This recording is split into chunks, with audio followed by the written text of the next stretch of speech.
What's up guys, Davey here from PhoneBuff.com, and today is the day that Apple announced its next generation iPhone, namely the iPhone 5. So it's not going to be called, the new iPhone, kind of like the new iPad was, but nonetheless, the iPhone 5 is here. It's made entirely of glass and aluminum on its exterior. It's 20% lighter and 18% thinner than the iPhone 4S, weighing in at just 112 grams, and it's 7.6 millimeters thick, so it's going to be a lot easier to hold in the hand, and that's a good thing considering that the iPhone 5 is going to be a little bit taller due to the fact that for the first time, since the iPhone came out in 2007, Apple is bumping up the screen size from 3.5 inches to 4 inches at a resolution of 1136 by 640, so a little bit higher resolution than the 4S. However, the PPI, considering it is a bigger screen, is about the same at 326 PPI. Two reasons why Apple is doing this. One, people wanted it. A lot of people wanted a bigger screen, especially considering the competition like Android and Windows Phone have bigger screens. And two, it brings you closer to that 16:9 aspect ratio, which makes watching movies and videos on YouTube a lot more enjoyable on the iPhone 5 screen. Now, of course, the new iPhone is going to be running the newest version of the iOS, which is iOS 6. By the way, iOS 6 can be released for other iDevices starting September 19th. But anyway, the iPhone 5 is going to have optimized apps for its larger display. So apps like the calendar, for example, are going to be able to show you more information at once compared to the iPhone 4S.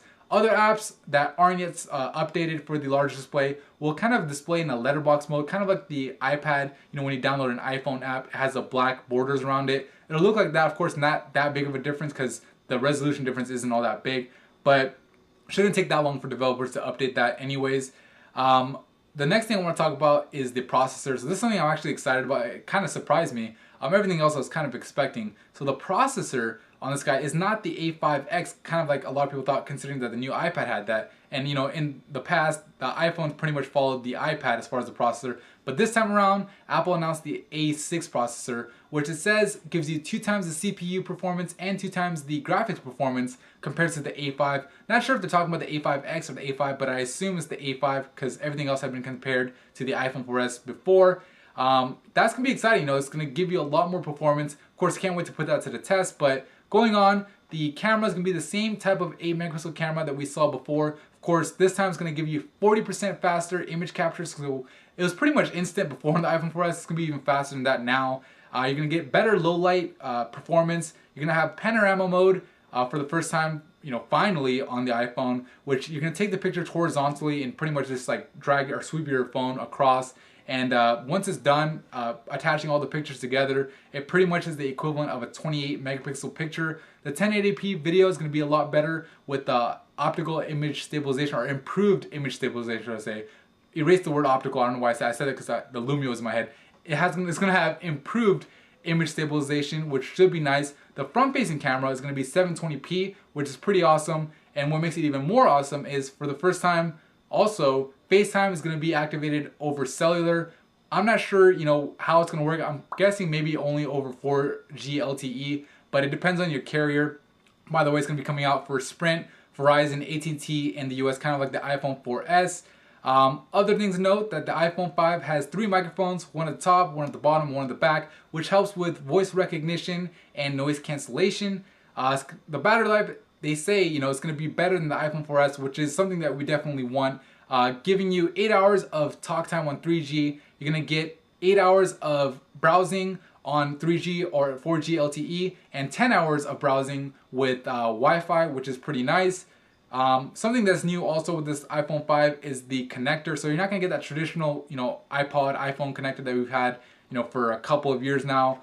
It's going to be an 8-pin charger that you connect. You can connect it either way, so you can put it, upside up or upside down, and it'll actually detect it. So it's going to be pretty cool. I mean, that's going to make it a lot easier than plugging it in normally, at nighttime if you're in bed laying down and try to plug it in before you go to sleep. I mentioned that because, other phones have wireless charging. This is kind of a way that, the iPhone 5 can compete with that. So it doesn't have wireless charging, by the way. No mentions of NFC by Apple.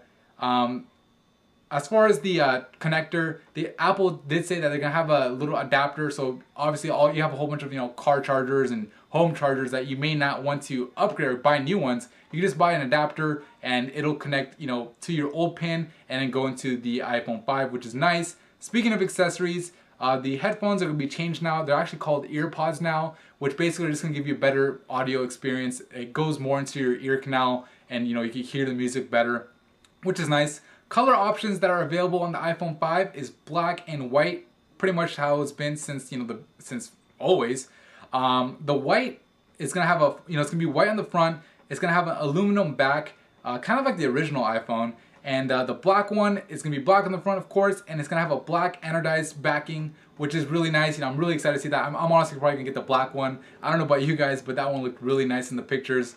Alright, so that's pretty much it on the iPhone 5. Let's talk about when you can actually get your hands on it. Well, pre-orders start on September 14th, and the device actually starts shipping out, in most countries, including the US, starting on September 21st. Pricing is going to be $200 for the 16GB model, $300 for the 32GB model, and $400 for the 64GB model. So pretty much the same pricing that we saw on the iPhone 4S last year. Of course, the iPhone 4S is going to drop down $100, and the iPhone 4 is going to drop down to free. Pretty much the same strategy that we've seen Apple, do for the last couple of years. Of course, all this is with a 2-year agreement with your carrier. But that's pretty much it for me in this video. Let me know what you guys think. Are you guys excited about the iPhone 5? Are you guys disappointed by the news? Were you expecting something more? Let me know in the comments below, and thank you for watching the video. If you haven't subscribed yet, please do so, because I'll be comparing the iPhone 5 as soon as I get my hands on it to the iPhone 4S, and of course some of the other high-end devices out there like the Samsung Galaxy S3 and the Nokia Lumia 920 when that drops. Alright, that's it for me in this video. Thank you for watching.